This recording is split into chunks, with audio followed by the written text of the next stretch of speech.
What's going on, family? Back with another JT's Mixtape, episode number 19. And if you guys are listening on the audio-only podcast, please give me a 5-star review. And if you're watching on YouTube, please subscribe. I'd really appreciate it.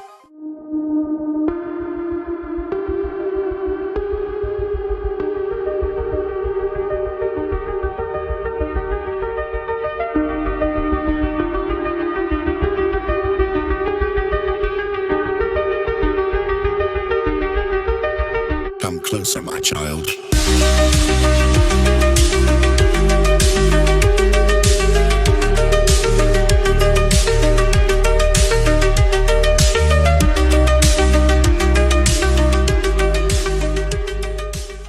Bryan, how's it going, bro? It's going all right, as good as it can be. God is good all the time, right? All the time, man. All the time. Works things out for the good for those who are the called according to his purpose. So, even when it's terrible times, God is good. You know what? That's the thing. Like the ups and downs of life and doing this and some of the stuff that's kind of like that. We were just kind of discussing off air. It's like that we all have our own personal struggles in life. And it's funny, like doing this, sometimes you do like, I just want to come home from work and I just want to just do nothing. But it's like, but I'm like, but I need to record this show because I got a show next week. And it's like, sometimes I was saying like, it's really difficult for me when I was in the early phase of like being a content creator, because I kind of had this bro vibe, like where I was always had to be like on point and funny and sarcastic. And it's like, but sometimes I'm not feeling like that. So it's difficult. So I would say pray for us. Definitely pray for Bryan. Bryan has his own things going on. I got my own things going on. Sometimes I'm just feeling like, am I spreading myself too thin doing all this? I know you feel that too, bro. Absolutely. So, it's definitely a thing you got to pray about and decide what things you can take on and what things you can't, because sometimes you get too much and you lose what you're doing or focus, can be a problem.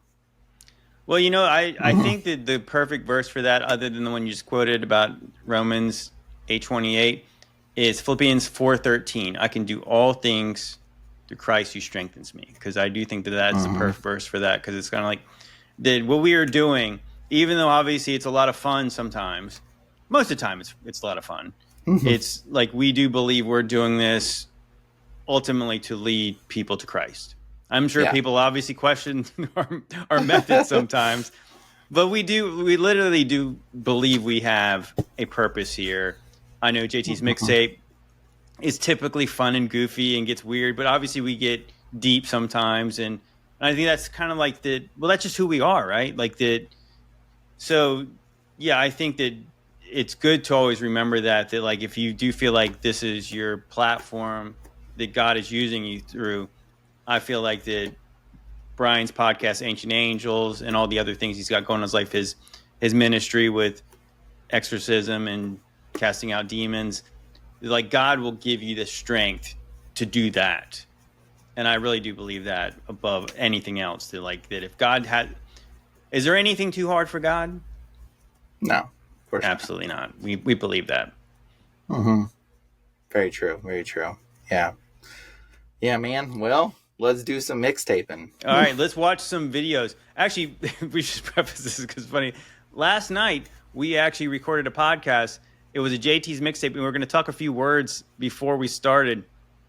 We didn't show any videos. So we're back a second night to record. And this time, about 3 minutes in, we're going to show a video. And I saw an amazing video yesterday. Bryan, you're going to love this. I'm excited. I had this friend of mine, I hadn't seen him in years. We used to agree on everything. And we just ran into each other on the street recently. And a completely different person. He's on a completely different algorithm, I tell you. No, it's weird. I ran into this guy. We used to agree on everything. We started talking about the Tartarian Empire, okay? But all these beautiful buildings we see down here, they weren't built by us. They were built by a hidden civilization that we don't know about. And then the mud floods came, and we wouldn't even know about this ancient civilization if you're nodding your head here. Yeah. We wouldn't know about any of this unless Admiral Larry Bird had gone to Antarctica and went over the ice wall and talked to the reptilian overlords from the planet Nibiru. And we find out about the Tartarian, all this stuff, right? And I'm talking to my buddy, and he doesn't know about any of this shit. That's the thing. Like, the guy's a fucking idiot. Bryan, do you know who that was? I don't know who that guy was, but I feel like he's from some famous person, I'm sure. That's Tom Green. Oh, that's Tom Green. Interesting. Yeah, Tom Green. I hadn't seen him in a long time. Obviously, had a show on MTV. Obviously, then he got into movies. He's definitely a weird dude. But when I saw that clip scrolling through TikTok, it was like, oh my gosh, like Tom Green. Obviously, he's watching the videos that we're making. Yeah, yes. This is kind of hilarious, actually. That is very fascinating. I feel like people. I mean, like, you hear Tucker Carlson say things like the Nephilim, and he's like, he's watching something that we're making. These people at the top are looking into this stuff. They start digging into it. That's hilarious. Was it Tom Green? It was Seth Green. Seth Green was the guy that got accused of doing some terrible things. Mm-hmm. Yeah, Tom Green looks like he fell off the popularity ladder or something. Tom Green, I think he was one of those people who got really famous, and then actually I think he did a movie where they literally said he tanked it on purpose. Like I'm not. He's a strange guy. Like it does seem like that. Maybe the reason he did that is because maybe he didn't want to be part of that club anymore. Because they said literally he sabotaged his own movie. Because he was getting. I mean, like, I don't know that you'd ever call Tom Green an A-lister, but I mean, he was really famous, and then he just dropped off. But yeah, seeing him back, obviously looking like an old man, looking kind of like me, and then talking about that. Yeah, you're right to point that out about Tucker Carlson. Is that I literally was just in the gym the other day talking to this older guy, and I was saying that it's weird that the stuff that you and I have talked about for years, and then other people, our friends. When I first started researching the topic of the Nephilim and all the kind of weird kind of demons being actually aliens and that kind of a thing, it was really. I mean, not to say there wasn't much content out there, but it was definitely way more fringe when I first started looking into it. And then you have Tucker Carlson, which we've often talked about on the podcast, and Tucker is bringing up this topic like he knows about it, and he's not referencing anything else. So that's always been my question. It's like, so who is he talking to? Because Tucker claims that he doesn't surf the internet. He doesn't watch TV. So he's literally having conversations with somebody, and somebody else is telling him the things that he's saying. But it's like he's saying it like he knows it, not that he just heard this.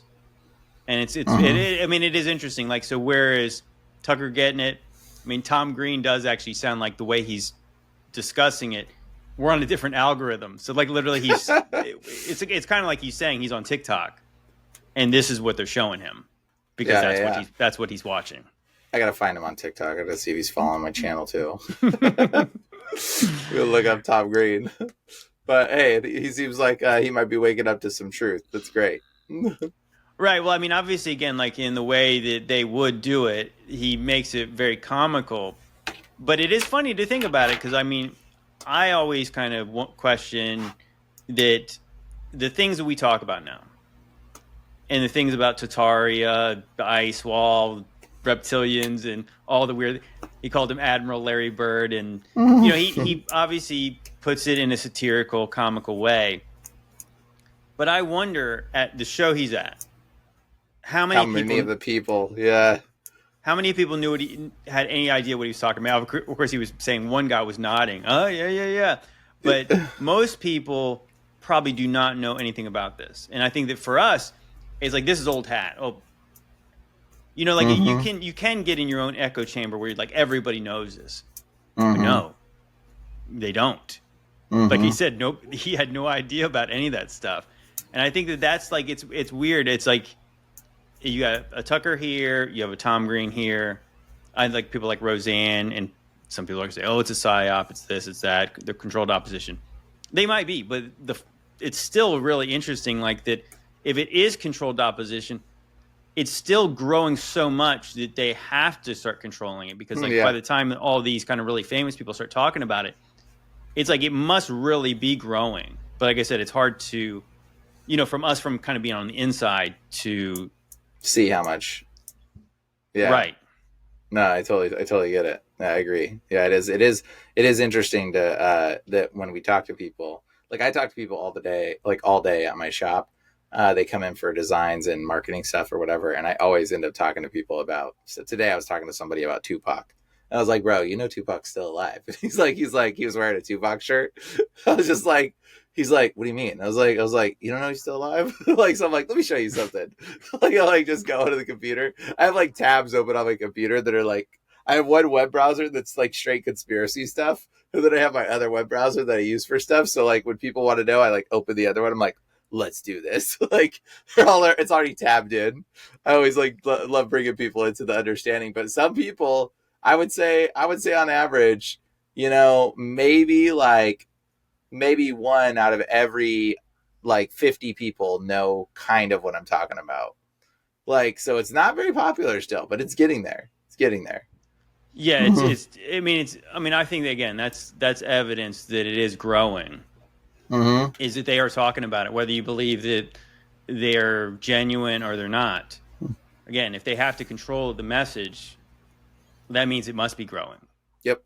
I love the idea too that other people are watching. I would love to get a normal person to like watch his clip and see if that's funny, like what he just said. I'm curious if other people would think what he just said was even funny, or if they'd be like, what's he talking? Oh, that's weird. Like, are you laughing because it's actually funny? Or are you laughing because, like, what? Like, do you actually like get what he's saying? Have you heard some of that before? Like, why would it be funny to some degree? I'm kind of curious.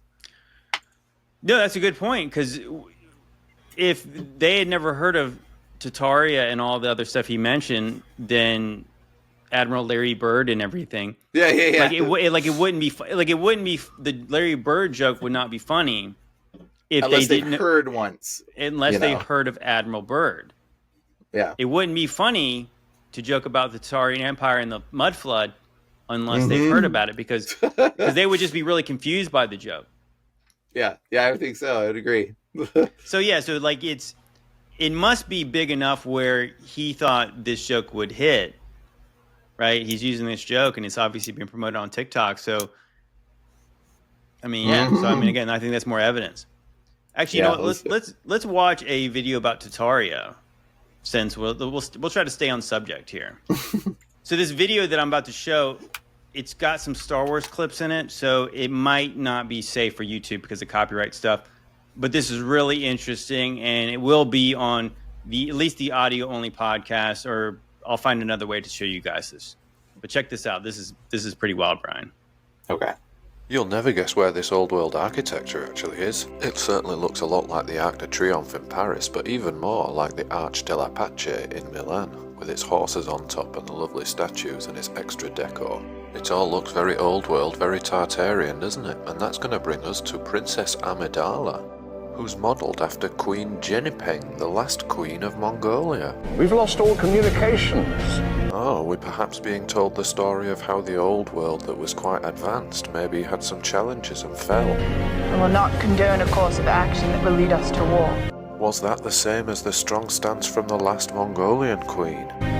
I will not defer. I've come before you to resolve this attack on our sovereignty now. Okay, wow, so she fought for sovereignty. I'm not afraid to die. What about Padme? She seems to be on top of things. So she could look after herself and her people on the political stage. Call this a diplomatic solution? No, I call it aggressive negotiations. And when you look at Mongolian Russian history, that might very well be the reality for what happened there. Have you ever considered that we may be on the wrong side? Yep, but the winners write history, so maybe we wouldn't know. What if the democracy we thought we were serving no longer exists? Sounds about right. And the Republic has become the very evil we've been fighting to destroy. That hits home in our current political environment, doesn't it? Anyway, let's check out these buildings in her home. Look at those copper domes and roofs and how big those buildings are. Kind of reminds you of the old world, doesn't it? It reminds you of stuff like this absolute magnificence. And moving on from the Tartarian Star Wars architecture, we'll just finish with comparing Princess Leia and Queen Jenipil back to the Lady of Elche, and just ask the question on whether or not there's some extra technology here. It's another uncanny similarity. And finally, I just want to say, I recognise the sovereignty of Queen Jenipil. Brian, what do you think? Star Wars is full of a lot of occultic historical context and knowledge and perspective. In fact, everything in the Star Wars movie is derived from some component. George Lucas said it himself. I mean, like the Sith are, it's the story of Osiris, Seth, and Isis, and so Isis gave Osiris. Is it Set? Is it Set? Is that Set, who's Set? Yeah. Okay. So Set and is it Set and Osiris are brothers, right? Yes. Yes, right, and then correct. Isis is their sister, and Set is in love. They're both in love with Isis, and then Isis it loves Osiris back, and then Isis gives Osiris a pillar of light called the Jedi. It's called the DJEDI, the Jedi. Interesting. And Isis gives the pillar of light so it will always stay lit at night because she knew that Set, it's Seth or Set, but was wanting to murder his brother to be with Isis. So she gives him the Jedi, and this is where you get the Sith that are trying to fight the Jedi. This is where he gets this terminology from. And so, like, everything about Star Wars comes from ancient occultic perspective of things, that he's just distorted stuff. So it's like flaunting it in your face that you don't know about it. And it's like it's almost kind of comical in some sense when you know about what's really going on, because you're like, oh my gosh, he's literally ripping from this story. He's ripping from that story. He's ripping from this story. And it's like, I know they watch these movies and they probably laugh. The occult that know, they're just like, this is hilarious. Like, you've literally incorporated this part and this part that we think is so lovely that we've manipulated society to not know, and it's like, dude, that's exactly what so many parts of Star Wars is. And so, like, that's where the Jedi come from. This is where the Sith, this is where, like, Yoda is from Yada, from Judah. It's like, or Mephistopheles, it resembles this demon that actually was, like, connected to all of this. Like, dude, there's so many parts. So I think it's just another funny part that you're like, oh, okay, cool. I mean, like, obviously it could be hiding some important historical context story that has now been washed away, and they're like putting it in this as like some character to mock everybody. Yeah, but specifically to that video though, the things you're saying, I've heard before, and obviously when I first watched those movies, I did not know that. I mean, I think most people, even if you don't know anything, you understand like the whole concept of the Force and the way the Jedi work. It does seem like an Eastern mysticism, New Agey type thing. Like that's like, that's like the surface level stuff. Then then you get into like the Yoda stuff, and it's like there's like in the Freemasonry, they literally show like an entity that looks exactly like him. Yeah. It's like there's so many levels of it. Then you think of, like, I even did a video a long time ago about Darth Vader. He literally they call it Sanskrit, but it's like literally he's got Hebrew letters on him. He's got like an ephod. He's literally dressed like the high priest, the way Aaron's described. Like if you his buttons on his chest plate look like an ephod, and then he literally has to go into this inner sanctum to summon his master, and then he's like, it's literally like he's going into the Holy of Holies to summon the presence of God when the Emperor is projected on there. Yeah, there's that level, but in this video, like, I am one of those people. I'm of the age where I saw Return of the Jedi in the movie theaters. And of course, I was so young that I thought it was great all the way through. I didn't realize that the teddy bears were dumb until I was a little bit older. Dumb and Nephilim. Yeah, right. Well, it was supposed to be Wookiees. They said that's what they originally wanted to do, is Wookiees, more Nephilim. Big Nephilim, not little ones. Big Nephilim. Yeah. So then, when I was in high school, actually it was right when I was out of high school, but it was like the new Star Wars movies were coming out, the prequels. And so everybody was so hyped up for The Phantom Menace. And when we went to go see it, it was like, ooh, I don't know. I mean, it was pretty cool. The lightsaber battle at the end was really neat, but I don't know. There's some, we tried to convince ourselves we liked it. It was terrible. It was terrible. It's not a good movie. No, it's not a good movie. It's not anything like the old ones. It sucked.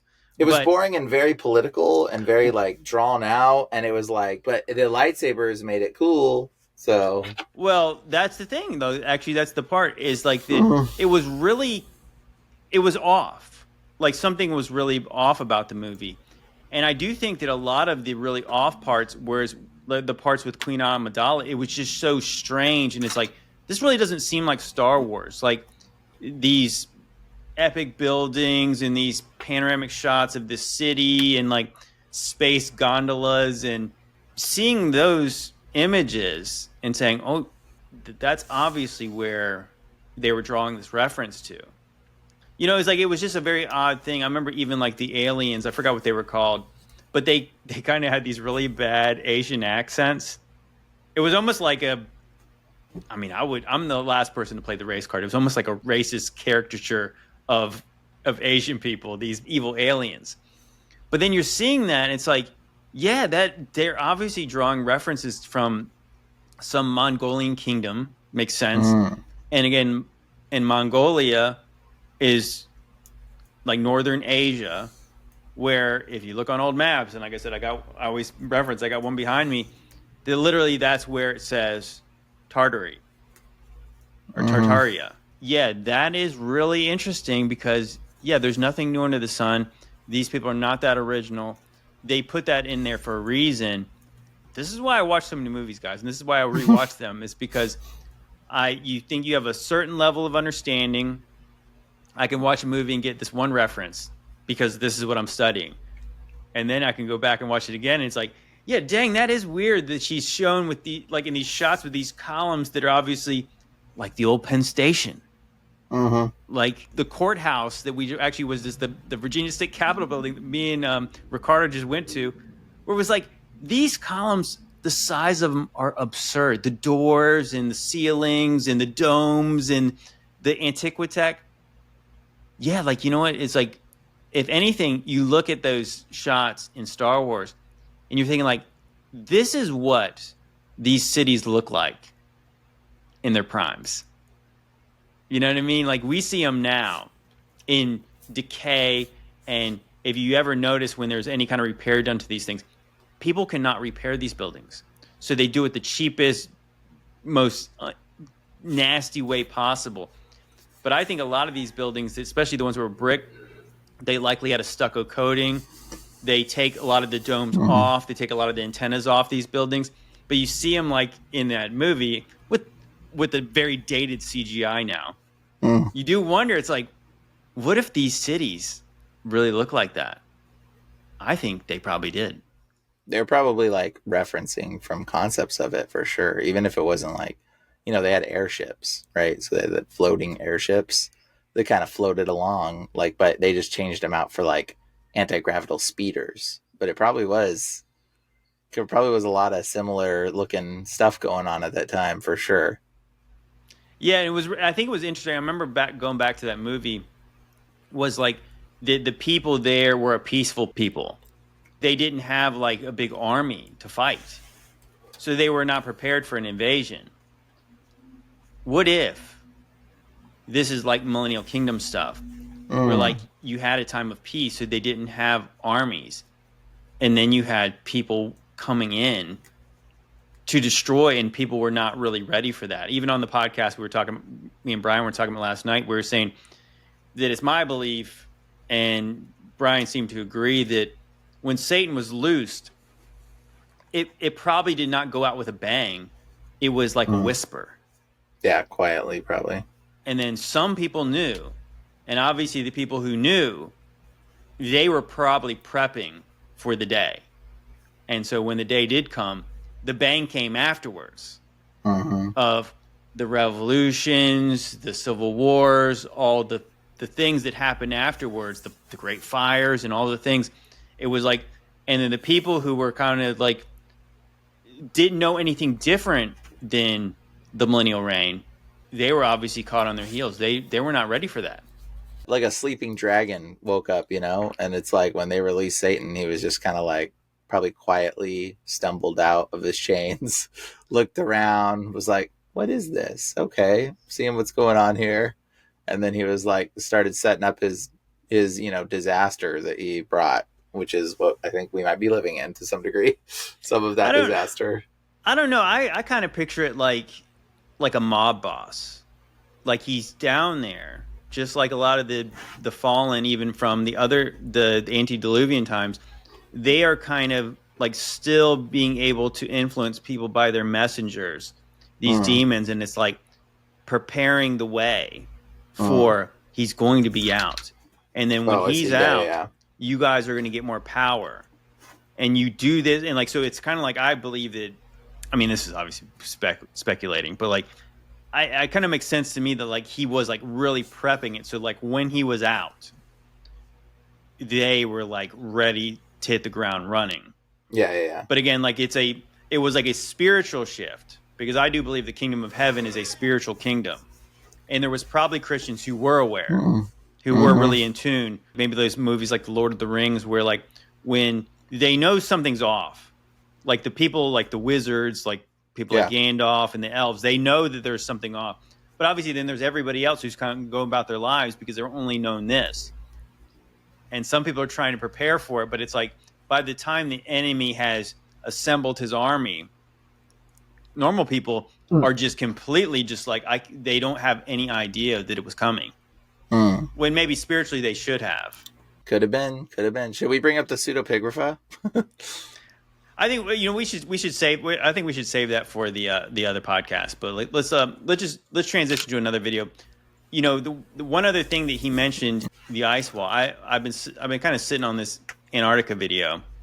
I think this might be a good place to transition. But a friend of ours, who will remain nameless, went there. Yeah. Got to go on a cool experience, trip, etc. And he said a couple interesting things. He said the mountains looked eerily pointy and four-sided. He said way more mountainous than he thought it would be. I think the illusion, maybe from looking at maps and watching penguins, by the way, you can see flat mountains. You can see mountains on the Orontius Phineas map, actually. Oh, is that what the little etchings around the are? edges there? Interesting. Those are mountains. Now, he also said this. He said a couple things. He said there is a pact with every country that has a slice of it that they will not dig or remove any minerals from Antarctica. And he even said that a scientist was there, said to them, World War III will not start until one of these countries breaks that pact. They are clearly protecting or preserving something that may or may not be under, I believe it's 3 miles, Mark was saying earlier, at its thickest of ice. Brian, what are they hiding in Antarctica? Yeah, what is being hidden? That's a good question. Very, very, could it be the millennial kingdom hidden somehow, connected, and it's hiding something? It's just an ice wall. It could be like that's stopping us from getting there. Maybe they're not actually hiding anything. Maybe there's something under the ice. I don't, you can only speculate.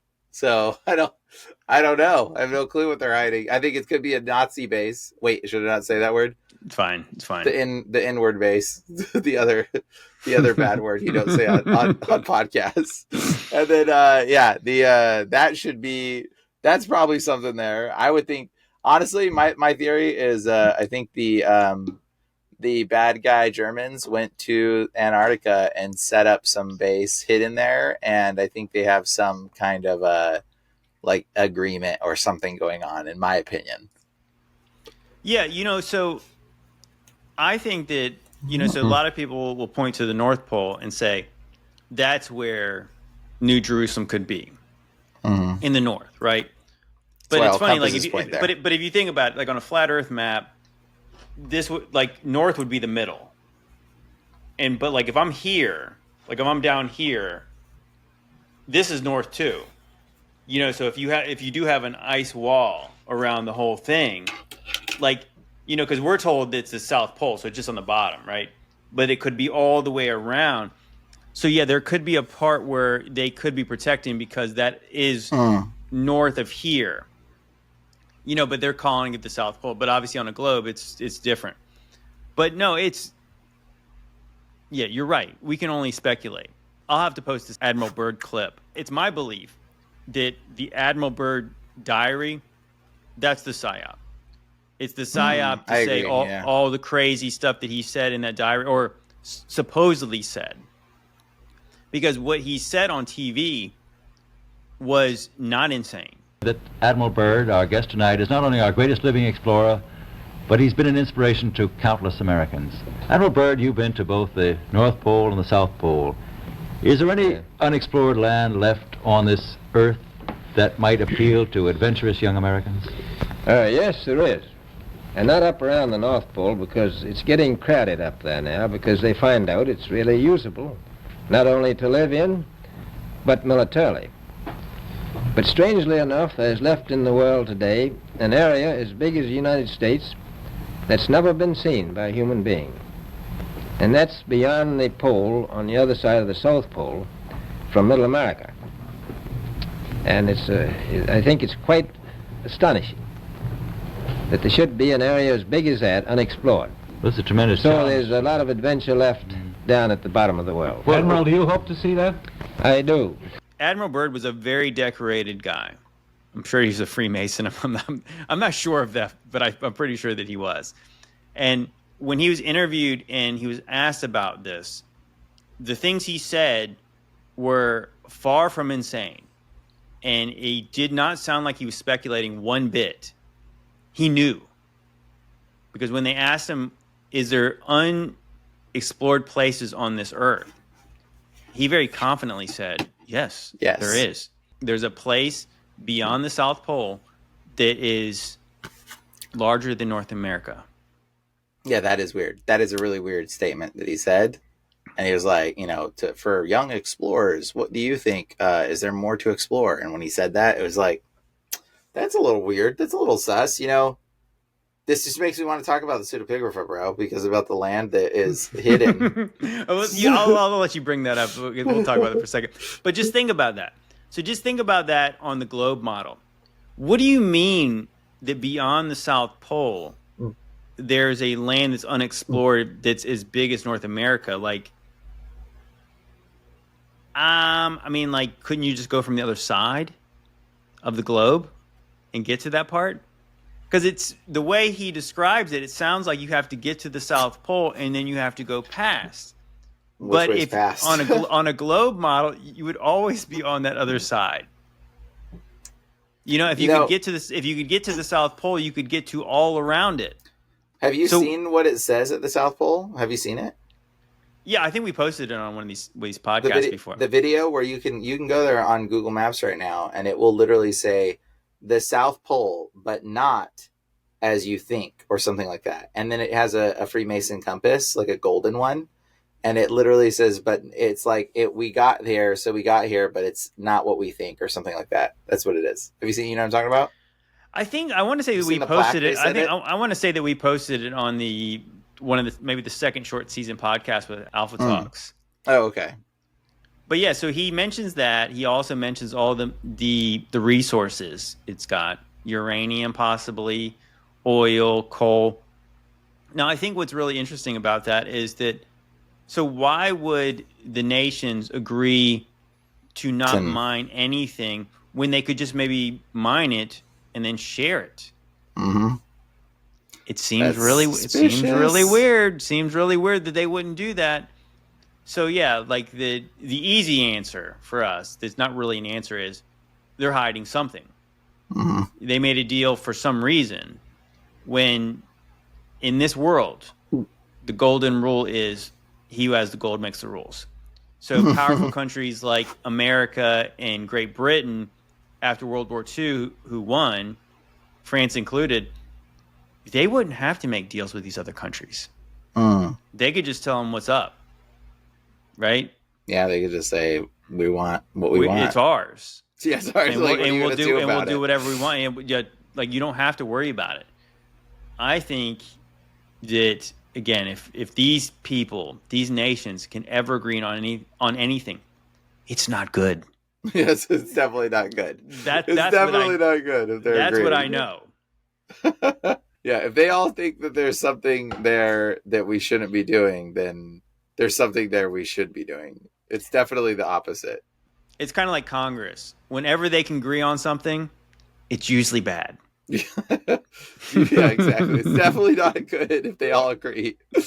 Here it is. I got it. Here's what it says. It says the pole, yes, but under very different circumstances from those expected. That's what it says. So, and then the next text to it says, so we arrived and were able to plant our flag at the geographical South Pole. Why are there these awkwardly suspicious quotes and then just this compass? It's so suspicious. Well, it's kind of like even at the North Pole when they say, here's the North Pole, and it's like, it is the lamest looking photo op ever. Hey, you made it to the North Pole.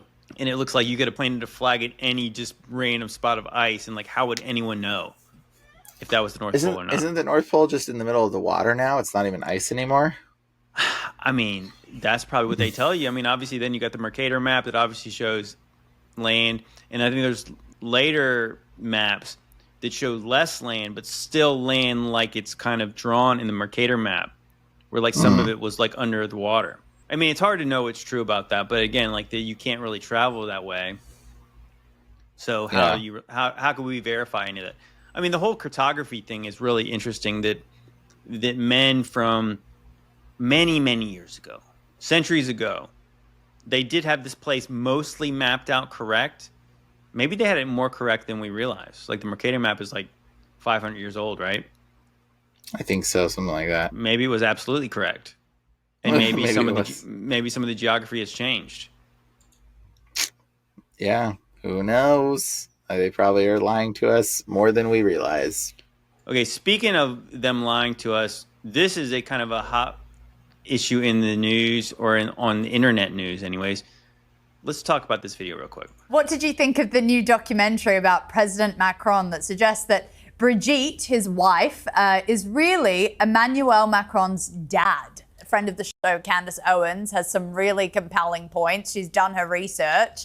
This has been debunked If you see some of the photos, I don't know. I'm pretty divided on it. I've always been obsessed with them as a couple because she's like this lanky 80-year-old woman, and he's like this miniature French little man. It's quite funny.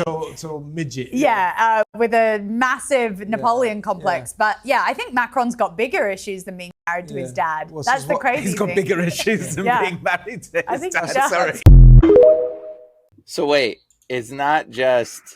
I thought it was his teacher. I thought Macron was his teacher. Yeah, so Candace Owens now thinks it's his dad. Let's watch this other video because that is obviously way more salacious. I think it's safe to say that my interview with journalist Xavier Poussard completely melted the internet. It definitely melted our website at CandaceOwens.com. There were many people who had not previously engaged in the series entirely, but they saw the now infamous side-by-side of the photo of a young Jean-Michel when he was 18 years old, taken at an engineering school, next to the current French First Lady, Brigitte Macron. And they were just kind of jolted into the understanding that something was very wrong. Like, yes, you can be an almost identical twin with your brother who you're supposed to have 7 or 8 years apart from, but that doesn't seem to be the case. The photographic evidence became instantly, I think, undeniable for a lot of people. And so now we have just a lot of people that are going backwards and diving in from the very beginning, as they should. I am recommending do not start at that interview and then jump into this episode. We have covered so much. One can only come to understand how such a potential identity swap could be feasible if you begin to map out the supporting cast of characters. That's why we took our time here, because you have to understand who is around these people. What is their network? How much power would it take if you did want to create identities or destroy identities? And we've arrived there. We have finally arrived there. So first and foremost, just bringing this back up, let's take again a look at Emmanuel's family tree. And of course, we have learned, and I'm going to reinforce here, that he is not, at least it doesn't appear that he was close to who are supposed to be his biological parents or his biological siblings, at least by any stretch of an understanding of his own autobiography, right? He didn't write about them, just a couple of sentences, but he had so much to say about Brigitte's family, and really only a lot to say in terms of his biological family about his grandmother.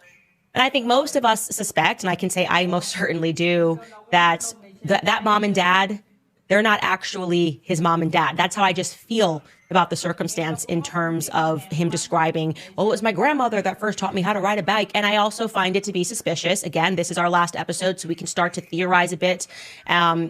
I feel incredibly suspicious about the fact that they're both doctors, that they were doctors, that dad's a pediatrician, and your mom, who we thought or didn't understand why she was involved with the Social Security office, actually was involved in helping transgendered people secure new identities. That doesn't make us feel good about that nebula that is around them. I don't know if we got answers there, Bryan. Did you try to look that up? Bro, I didn't try to look it up too much, but I kind of assumed that there was something suspicious because I like Candace. I think Candace is pretty spot on with a lot of her research. I think she's she starts to know things are fishy, and she does some pretty decent research. I think so if Candace is saying that's a dude, I mean, like I heard her saying that it was his teacher originally, and that it was his teacher that fell in love with him. And then, or I guess maybe that's the real story. That's the story they tell people, I think, or something like that. But it was a male, he was a dude teacher. And so, like, maybe it is his own dad. And here's the reality, guys. Like, the reason why these situations, whether he's guy, girl, trans, whatever, like, why? You got to ask yourself why. Why is he that way? Why are they using this situation like this? Why are they doing that? And when you understand the why, it makes so much more sense. And I believe the why is it all comes down to hypnosis. And I just mentioned Tupac earlier, but what I mean by like hypnosis is like Tupac was not a real person.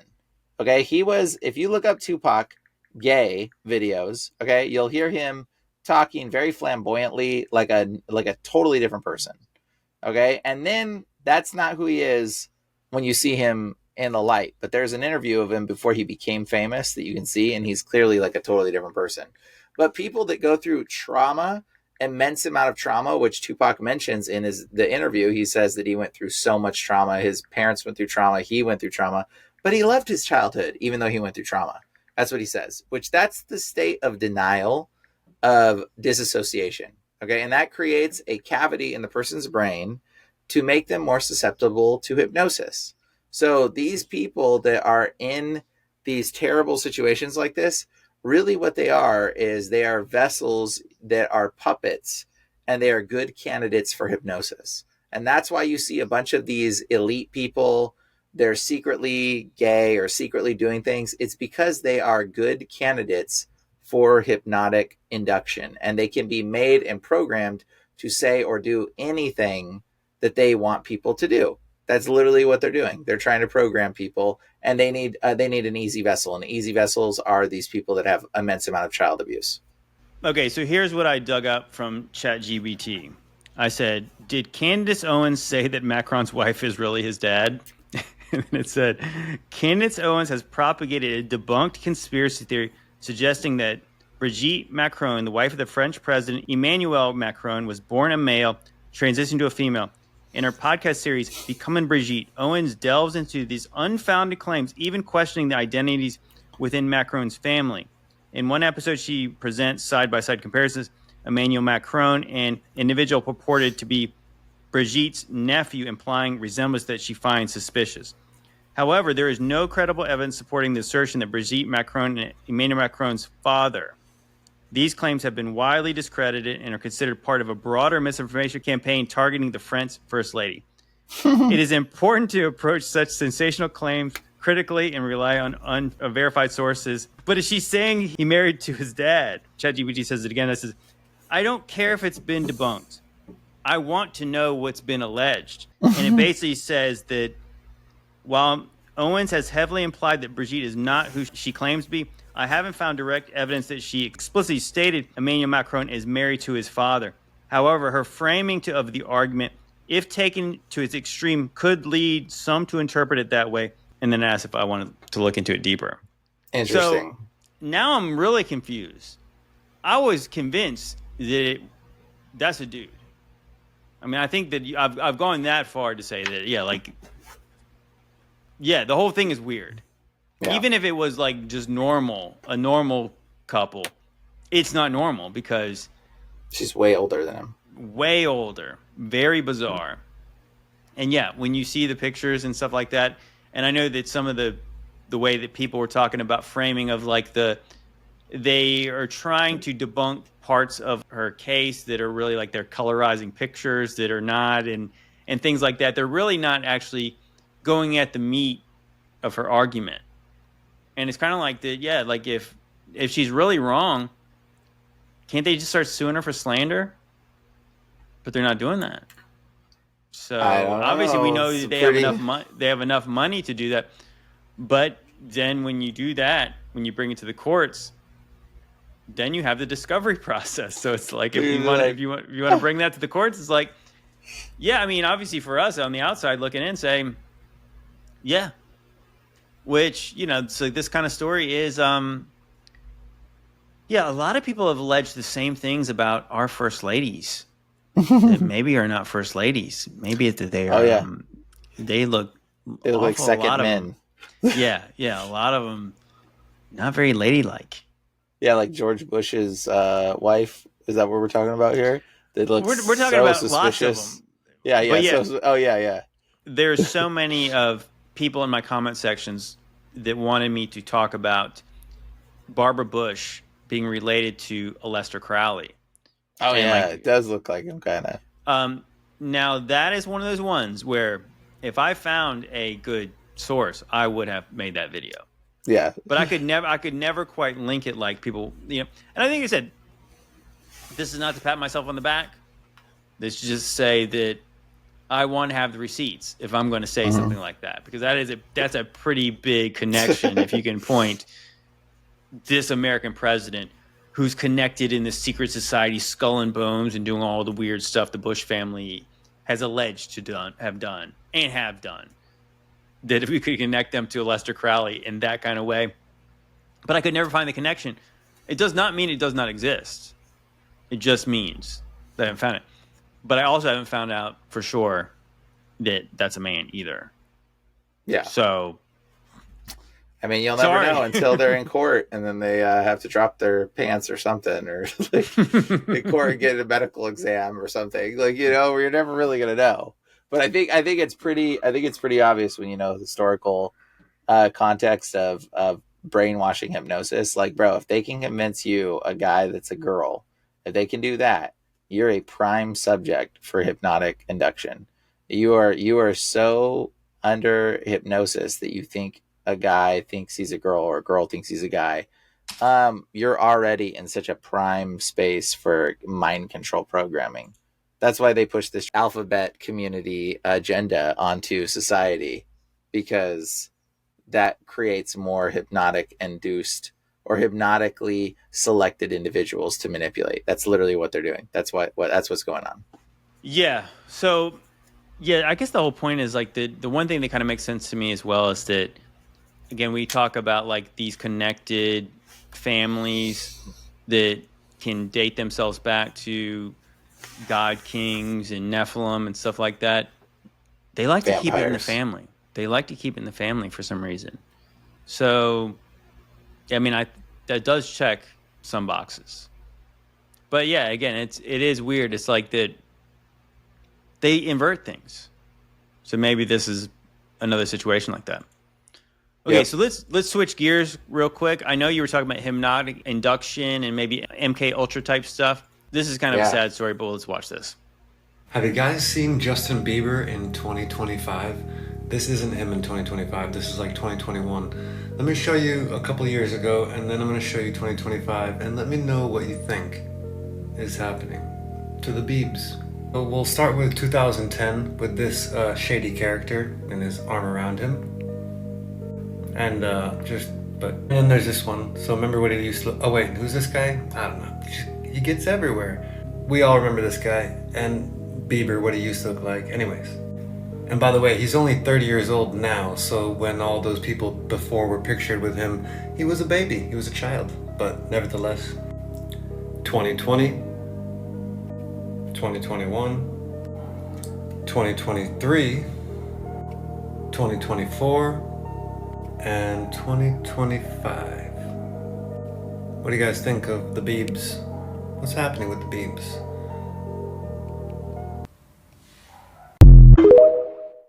Bro, There was even just today I saw a post of a worse video where he was like in an art museum and somebody was talking to him. He was like he was like spazzing out, like just it looked like he was on some kind of drugs. I think, I don't know, but he was just like opening his mouth weirdly and just like he was just like. Did you see that one too? Maybe you can play that one. No, I've not. Okay, I'll send it to you. But like dude, it's so sad seeing it because it's so clear that he is like he's on some kind of drug to, I don't know, stable maybe to try to cope with all the things going on. He's very clearly got demons. Yeah, it's like his kind of fall is probably one of the most heartbreaking ones I've seen. It's not like to say that any of the other situations where it's like you see a lot of the female pop stars, like the Britney Spearses and Lindsay Lohan's. Actually, she's doing, I guess, better now. Lindsay Lohan. Oh yeah, she started drinking children's blood probably. It reversed her age, bro. Allegedly. But yeah, there's certain obviously ones that like who's the one Amanda Bynes. Oh yeah. Yeah, and like these people, like literally, you can see they've lost their minds. Like they can no longer function. Michael Jackson is probably a case where it's maybe similar of that, where I've heard a lot of people alleging that obviously the stuff that he was accused of was maybe pinned on him too. So I don't know. I mean, obviously he was a strange guy, but like the Biebs is like, it seems like, from my perspective, obviously I'm like, I have the same perspective as you guys because I can only see what I see on TV. Don't know him, but he seemed like a guy or a kid who was talented. They literally found him from YouTube, and if you believe that, I'm sure some people don't. But like he had the look, he had the sound. They could make this person the most famous person in the world if they want to, and they did. He was a puppet. But along the way, it's like you can kind of see like in those pictures, especially when you're seeing like he's posing with them and he's like doing the same like thing as them. And it's like you could see maybe like the naivete like in his eyes of like thinking like, oh, I want to be like them. Well, he became like them, and then he realized he did not want to be like them. And he hated it. It really is. It's like that whole deal, the Faustian bargain, right? Do you want this? I would do anything to have that. Anything? And then when you get it, after what you had to give up, it is like he cannot live with himself. It's like, I think that's why that like you can see with him, like there is still hope. Obviously, we have to pray for the Biebs because I think that what is one of the more troubling parts as a Christian was he got attached with Carl Lentz, is actually from where I'm from. He like worked at a local church, and then he was like the famous celebrity pastor of Hillsong, New York City. And this guy was obviously a wolf in sheep's clothing. He was preying on women and married women, and obviously, like in the money, he's still doing the same thing. I think he's back preaching at another church now after he got disgraced. And so, like, there was a Hillsong documentary where they were ripping on Carl Lentz, and it was like you could see like the Biebs was really looking for a mature spiritual Christian man to tell him what he knew was right. Because it was like you could see that he did not want this anymore. And then like people like Carl Lentz encouraged him to go do all the things because he's out there looking for the Biebs leftovers. Like a just complete scumbag. And so like that's the thing. It's like the Bieber, I do believe that Bieber believes in Jesus. He doesn't quite get it, obviously. It does feel like Bieber's a believer. He's a believer. He's like the devil and the Holy Spirit are kind of like playing tug of war with his soul right now.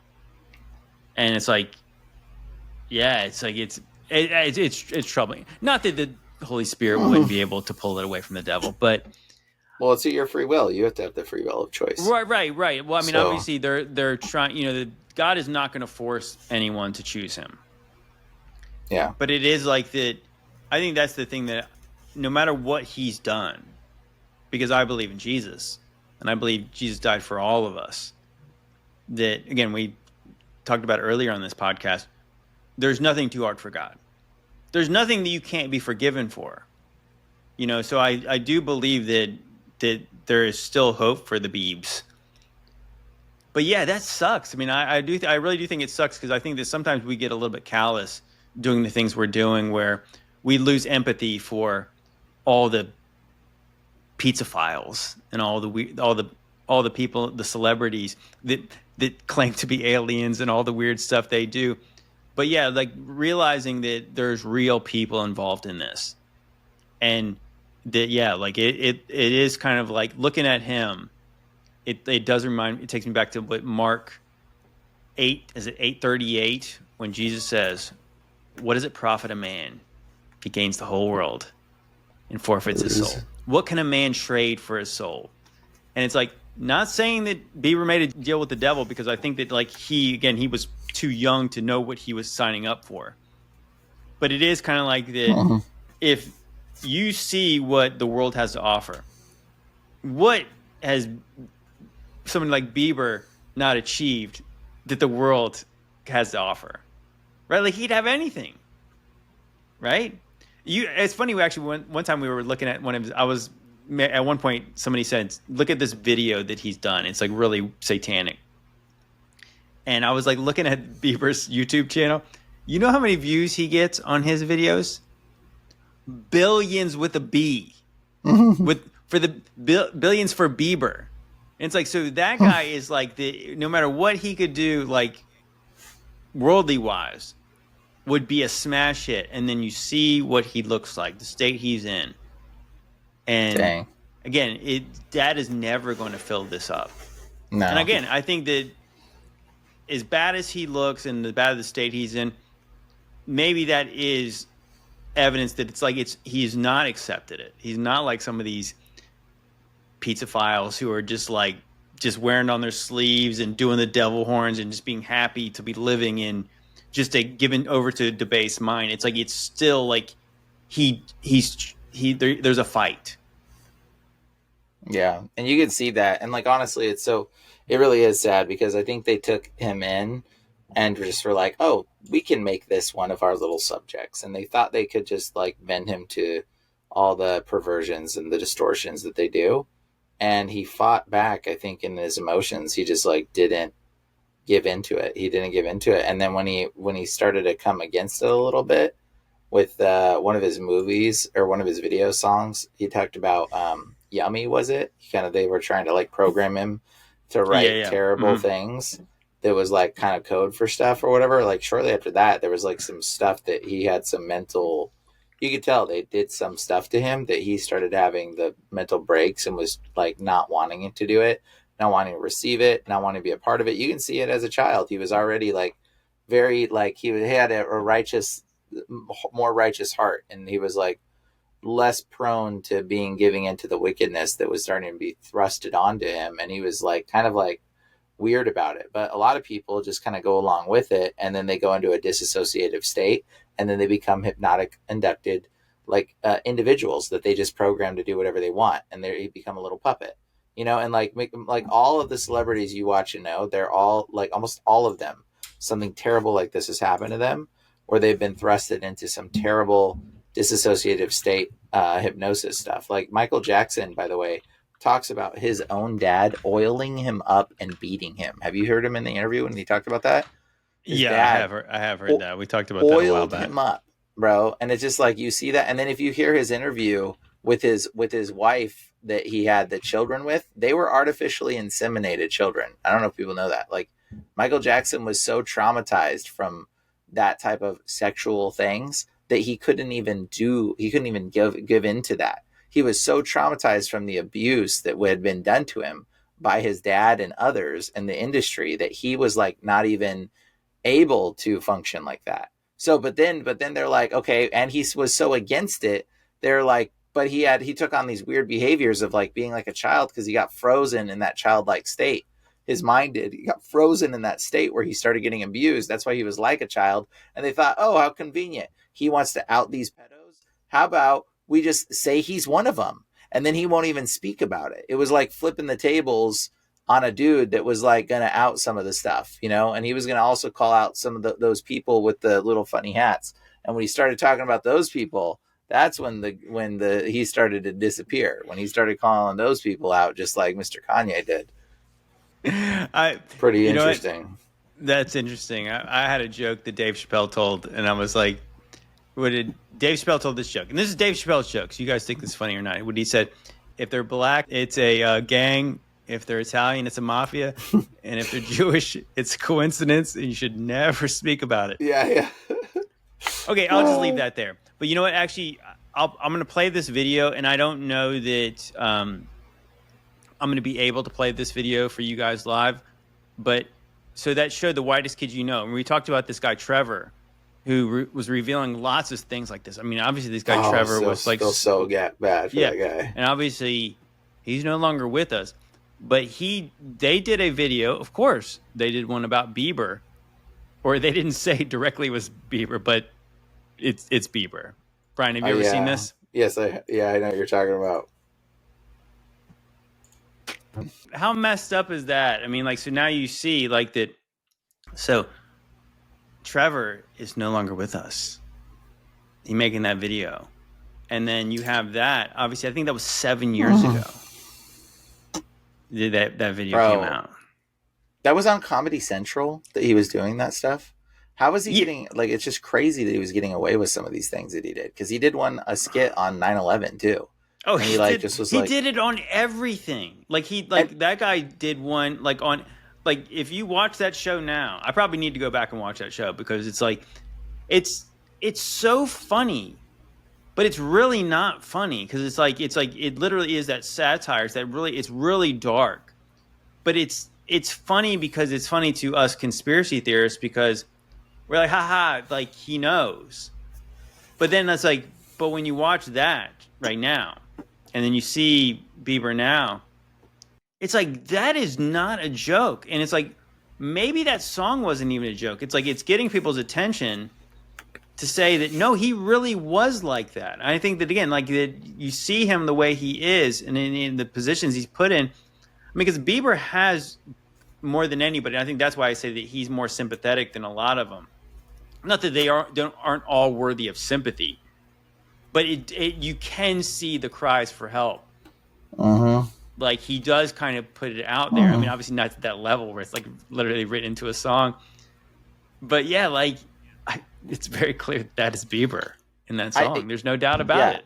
Oh, yeah. And I feel so sad. And I'm so curious, like, if Trevor actually was in on the inside and he knew about this stuff. So he was making this content, like acting like it was, he was making the content he was making because he was like, oh, I'm with you guys. Yeah. But secretly he was like trying to expose it. You know what I mean? And then they found out, did that Illuminati skit where he straight up exposed what the Illuminati does.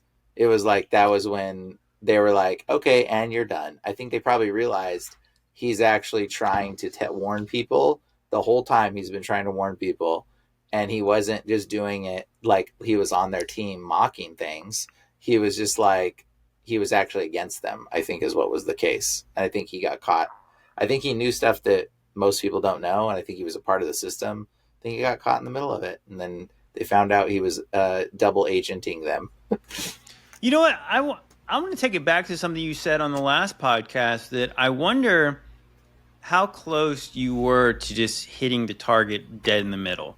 Was when you said that Drake can be called out by Kendrick Lamar because he did something outside of the club.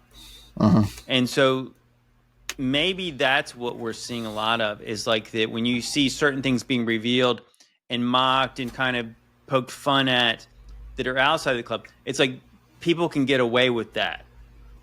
But maybe it's like, so we see some of the stuff that he's done. And obviously it's good, again, like these people, like he's one person who's done similar things like that. But maybe there's a point where he revealed something that was not outside the club, and it was inside the club, and that is what it took to say, this guy is done. You know, like I wonder, because I mean, I think that maybe you did nail it there. That makes way more sense, because it's like revealing things that people kind of already know, like the 9/11 stuff. I mean, it's like, it's dangerous, but it's really not that dangerous, because like I think the powers that be know at this point, it doesn't matter what you tell the normies, they'll never believe you. Right. So you can really kind of poke fun at that kind of stuff, the moon landing stuff, all the stuff he's done about JFK. And like literally, like if you go watch that show, which I guess I'm going to have to go watch through and find out some of the other stuff he said. I might have to find out what he's really said that like got him, you know, out of this world. But yeah, like I think that kitty history. That's what he said. The kitty history, where it's like exactly the kitty like history, ours, bro. No, that's what I'm saying. Like that show obviously was like that. That's what it was. He's funnier than me, but if I was on a show, like I mean, that's why I think the stuff that they did was so funny, because it's like it's the kind of jokes that we laugh at, and I think sometimes I have to like remember like that again, like we're just talking about how we can be so callous towards celebrities and laugh about some of this stuff, but it is real things. But I mean, it's like, this is kind of the humor we laugh about, because it's like, it's funny because you can't talk about it. And so when you see somebody talk about it, like on the level they do, it's like uncomfortable humor, maybe like The Office, like they're saying it out loud when you're not used to that. I mean, I guess that's what comedy was supposed to always be, is that it's like, pointing out things that we just all accept that we should not accept. That is true. But yeah, that's a good. I do think I'll give you credit for that, Brian. I think you might have really you're really on to something there. And it's like, but I guess it's the thing. It's like we do know kind of what happens in the club, but we really don't know. And so what's outside of it versus what's inside of it, like how, like those kind of levels, we really don't understand. It's like it's playing that game that they play. You know, what's interesting is how Trevor Moore died by accident at age 41, died after an accident at his residence in Franklin Hills, Los Angeles, resulting in blunt force head trauma. Like, how many people die by accident from blunt force head trauma? Like, he fell from a stairs balcony of his home at around 2:30. Subsequently, toxicology reports identified alcohol as a contributing factor. I would love to say who put on those toxicology reports, and whatever department said that was what was involved, that department is corrupt. And I would be like, hey, we should go investigate that place. Like, who said that? Because whatever morgue is saying these people are dying, they're totally corrupt. They're very much corrupt. Well, I mean, just think about it. It's like so it didn't give a BAC, right? Like it had we really don't know how much alcohol in the system. It's kind of like that alcohol stays in your system to certain levels for like a month. Right, like I think it stays in your hair follicles. Like so, like people could really know if you drank in the past month. That's not to say that caused you to be inebriated enough to fall to your death. So, like, you know what I mean? Like, so obviously, that it could be a contributing factor. It's like, but yeah, like that when somebody falls down dead, like then, yeah, like, well, so how drunk was he? Yeah. Did anyone witness him being this drunk? I mean, yeah, like accidents happen, but I mean, again, like in the kind of the humor that he was dabbling in, maybe it's like the Isaac Cappy type humor, because it really was. I mean, that's. I mean, he's probably the most comparable person where he's saying these things, but he's doing it on a TV show. I can't believe he was getting away with it too. This is the craziest part. Well, I mean, I guess, but was he getting away with it? He didn't eventually. Just look up kitty history, guys. Look up kitty history, and you'll know why Trevor is no longer with us. It's so sad. Well, yeah. Call to action. I can't watch all the Whitest Kids You Know shows. You guys watch those, and I'm sure there's lots of great clips from those.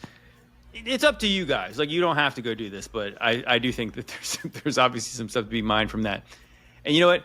We probably got at least one more video in us right here. Bryan, I want you to do your best to make this a YouTube safe space. Oh, okay. You ever see a meme that is just too spicy to be real? I'm talking a meme like this one. In 1919, Ford wanted to use extra profits to raise employee wages and employ more people. Dodge sued them, saying a corporation's only responsibility is to increase shareholder value. This set the precedent for current U.S. corporate law. They even provide a source. And what is up with this logo? So just to clarify, one company says, hey, I'm going to pay my employees better because that's the right thing to do. Then a different company, their competitor, objection, Your Honor, objection, illegal. Yeah, a really good habit to get in is to just take 10 seconds to Google it. And in this case, they provided a source, but you can just like take a series of keywords in order from whatever you're looking for. And that's usually a good way to find it. And first, I gotta find this Dodge logo. Is this real? Bro, what? Dodge Brothers used a logo that resembled the Star of David, featuring two interlocking triangles representing the unity and brotherhood of the Dodge brothers, John Francis Dodge and Horace Eldon Dodge, who were not Jewish. So it was first used in 1914, discontinued in 1938. Whole articles about it? What? So am I the only one who's wondering who put up the money to help them found Dodge Motor Company? Because that's quite the coincidence. If you know your history of Henry Ford, they specifically addressed this. One popular belief was that the symbol was chosen to anger their competitor Henry Ford, a notorious anti-Semite, but the Dodge brothers insist that that's not what it was. It was just a coincidence. But anyways, then just type in the information you're looking for. In 1919, Dodge sued Ford over raising employee wages, and voila. There's the Wikipedia article. Holy shit. The Michigan Supreme Court held that Henry Ford had to operate the Ford Motor Company in the interests of its shareholders rather than in a manner for the benefit of his employees or customers. It is often taught as affirming the principle of shareholder primacy in corporate America. As of 2022, in Delaware, the jurisdiction where over half of all U.S. public companies are domiciled, shareholder primacy is still upheld. So yes, you are reading that right. Pfizer is legally obligated to do anything that will increase their shareholder value, even if it comes at the expense of your health, your happiness, your finances, your medical care. The same is true for General Mills with your cereal. The same is true for every public corporation in America. That is why you should support family and founder-owned businesses. Because if you're a public corporation, you only answer to shareholders and you are legally bound to answer to shareholders. And the biggest shareholder of every public corporation is Vanguard, BlackRock, State Street, which is actually just Vanguard and BlackRock because BlackRock owns State Street. Bro, what? Yeah. Totally. I looked some of this stuff up too, bro. When I saw his video, Ian's video, I was just like, bro, this is insane. And like, here's the other crazy thing. Like when he mentioned Ford was an anti-Semitic and very popular at that. Like, bro, you know what Ford actually said? Did you look into some of what Ford actually said? Is this going to be safe for YouTube? We're going to try to keep it safe for YouTube, but like he said some stuff that he said there was a certain type of people that were not the chosen people. He said all kinds of things that when you look into what Ford said, and this dude was an idiot. He was a smart dude. Okay. And he like started talking about the biblical context about things, bro. He was like, he was calling things out. And I was like, okay, what? Gosh, new rabbit hole, Bryan. Yeah, maybe. Yeah. I was very impressed. I do drive a Ford, by the way. And my family always has. I mean, it's a coincidence, but just saying. No, that Dodge logo, though, they said that the star represented the interlocking arms of the brothers. Oh my gosh, what a joke. What kind of nonsense is that? No, but that really is. It's like gosh, that story right there. I like how he kind of framed it, where it's like it's almost it's a meme that gets shared around the internet, and it sounds so crazy. There's no way that's true. And that, I think that's a lot of things we've done in this community is like when we do hear things like there's no way that it could be that on the nose, that that's the truth. And then you look it up and you're like, yes, it's actually true. I mean, like, just the thing is like the star of David, or the star of Remphan aside, the star of Saturn, the idea that another company sued another company for trying to make their employees have a better life over their shareholders, like that actually does like really kind of like hit me right in the pit of my chest, my stomach, that like that is why so sad. We work so much harder now for so much less. That's crazy. And it is like this is the whole idea of like wealth transfer. Like that people in back rooms are laughing about how that they are getting more and we are getting less. And they're doing it right in front of our faces. And it is. I really do believe this is the kind of stuff, and it's like it's really hard to know. It's like I've always kind of considered Henry Ford as a robber baron, just like all the other ones. I don't know. I'm not going to co-sign on all these people like him and say that he's good because he said some true things. But it is interesting to think like that these kind of people who kind of that show, I always talk about the show and the history, the men who built America.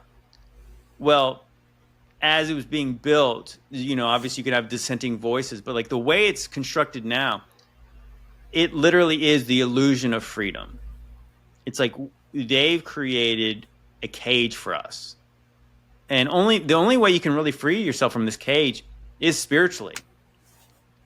Because most of us who try to live right before the Lord, gaining financial freedom and doing that at the same time.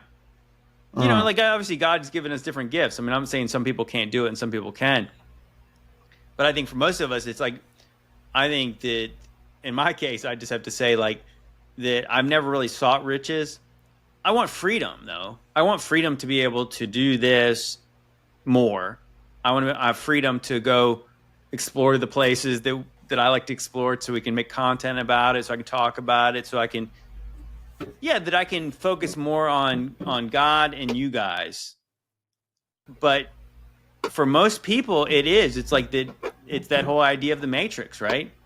That's what it is. Like, right? Because if Henry Ford is having a good year, he could give his employees more, and then they could pass that money down, right, to their families. Yeah. And like you'd have this enriching of the people who worked and actually built the country, right? Physically did it. Yeah. This government here said no.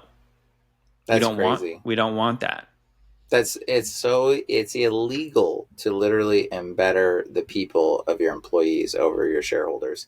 That is insane. That is insane that it's illegal to do that. Like it's like you're as a corporation are obligated to be evil. You're like obligated to be evil, which is just like mind blowing. It is. Like if you watch that show, I remember that was the one thing when I watched that show. This is still my kind of mostly normie brain watching that. I just always thought like, wow, these people are so evil. Like the factory conditions and like the metal factories, the foundries where Carnegie was doing stuff, the stuff that Rockefeller did where he'd buy refineries, he would shut them down so he could have his monopoly. They would destroy a whole town. The town's built around this one industry, and they would buy the factory, shut it down so they could have the monopoly. And I remember seeing like these people are so evil that you could be like, because I was just like, I could not wrap my mind around a brain that said that you're already like, I mean, these guys are all the richest men in the world. And then it's like, it's not enough. I could never like wrap my mind around like it's never enough.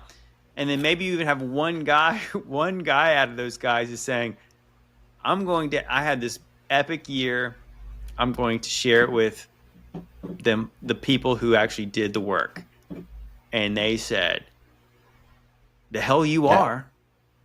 You're not going to do that, because we're not going to do that, because people are going to expect us to do that if you do that. And that can't happen. And it's like that's the thing. It's like that again, like going back to like the whole, what does it profit a man if he gains the whole world and forfeits his soul? That's that, right? That you could have all the luxury, you could have all the things. And it's like that you won't give these people the scraps from your table. Wow. Because you need to lord it over them. It's like, gosh, I feel that like really deeply right now, where like I can see like the housing crisis, and I could see the way that people are going to the grocery store and they're spending so much money. Their money's going so, like, it's funny, like none of us are hardly making more money than we used to. And it's like everything costs so much more. And it's like Dave's stolen from us. And there was a time where it was like, I don't know if it was ever fair, but it's certainly not now. And I was like, that might be a really good place to point to. That's one of the moments in our history that is true. not the stuff that's lies. That is a pivotal point where they said, no, because these people are doing fine. We don't want their kids to do better. We don't want their grandkids to do better. And now we're getting to like their great grandkids, and that's us. And we've been screwed by our own government, who uphold evil laws like that. Bro, it makes you think about those old photos where everybody was wearing top hats and they're all dressed all nice and they're all like walking around, like the old videos of people in France where everybody's all dressed all perfect and there's no homelessness. And you're like, what kind of economy did they have that was like allowing everybody to be wealthy and happily living? Like, it's just crazy to think about that, because it's like, how is it that we've gone from, like, if we lived on a farm, like let's say we lived on a beach, and we all, live together, and I was like, hey, if you're going to catch fish, I'm going to be the tree guy. I'm going to chop trees. So-and-so is going to be the whatever. And we all lived in this community, and we all took care of one another. Bro, life would be so easy. You'd be like, yeah, I just got a fish, caught my fish for the day. And I'd be like, oh, hey, I chopped my trees for the day. And it would just be like as chill, easy environment where we did this one thing, and it was like everything else was provided because we gave to the community. Because every one of us, because it's like, when you gather a resource, you always gather, it's like easy to gather a little bit extra to share with everybody. So it's like in that system, it would be easy. So that system should basically be replicating up and up and up and up and up and up and up as it grows.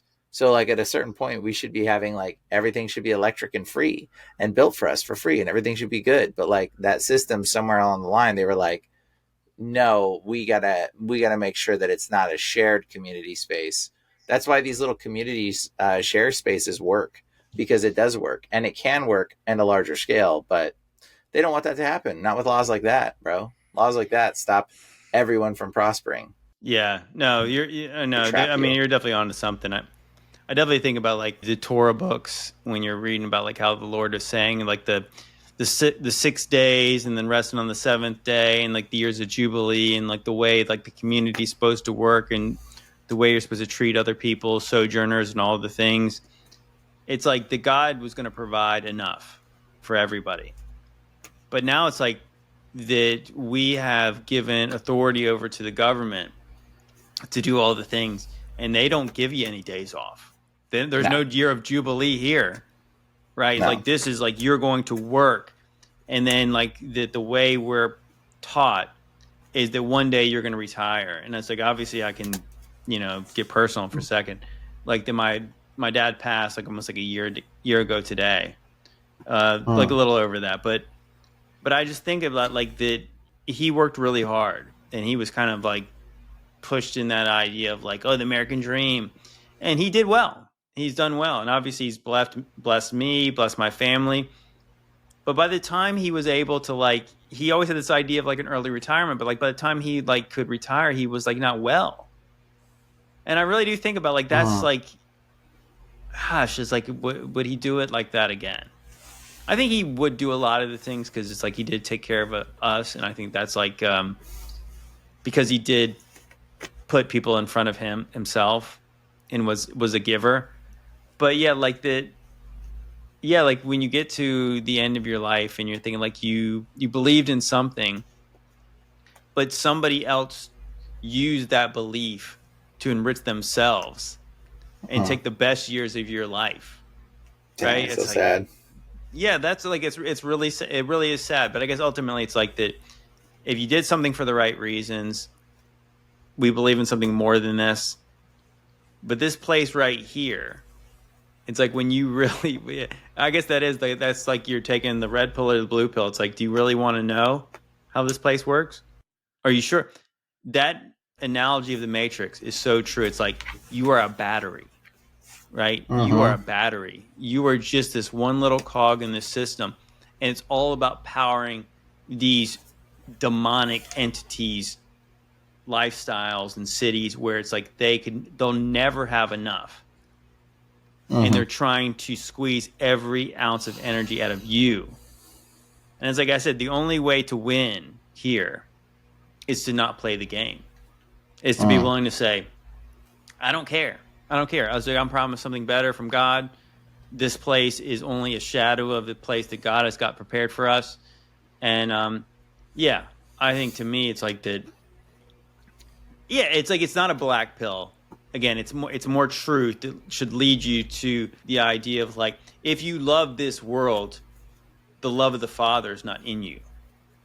Because you can't love this world and both love God, because it's like this world is evil, the way it's run right now. So sad, man. But hey, look forward to the future of love in your life with the Lord. That's my just look forward to peace in your life, and then trying to love people, not waiting for the rapture to come. Just make your life better. That's my advice in that. Well, it's denial of self. So it's like if they're taking things from you, it's kind of like the way that like, well, I'm willing to give them up, right? It's tough when you're trying to look out for other people, but if you're willing to give them up, then you could say, well, what can you take from me then? And the answer would be nothing, because like I'm already willing to give it all away. Yeah, and I think that is literally the only way to win in this game. So, anyways, guys, we got a little deep there at the end, but again, we say we like to laugh, but we also it all funnels back to biblical truth, trust in Jesus. Again, today is the day of salvation. We talk about fun things, dark things, and obviously heavy things. So this is what we're trying to do. And again, we kind of preface this saying like that. Ultimately, my name on here is JT Follows JC, and it is about Jesus Christ at the end of the day. So if you don't know him, cry out to him. Today is the day of salvation. And yeah, guys, that is the most important thing I could tell you today. It's not about following, subscribing. It's literally about, what is important here. So on that note, guys, I really appreciate you guys hanging out with us. We love you so much. God bless you. See you next time. Later.